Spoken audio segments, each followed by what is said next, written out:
This is Mark Roney. We're going to be looking at how we can insert a pie chart right here in our Google Docs. Yes, very important. So you might not familiar with that, but I'm going to show you exactly how you can actually do that. Because it's not only Excel alone that you can insert pie chart. You can actually do it in Microsoft.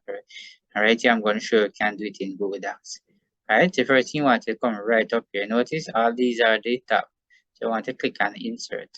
Now when you click on insert, all right, you see image table and all that come right here.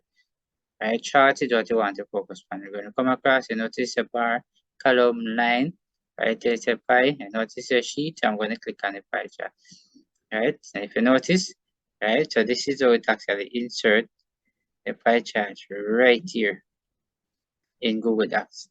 Very important. And if you come right here, you notice you can actually add a comments. Right here, so you can actually add an emoji. And right here, you can suggest edit. So very important. So this is how you actually insert a pie chart right here in Google Docs. Thanks for watching. See you in the next video.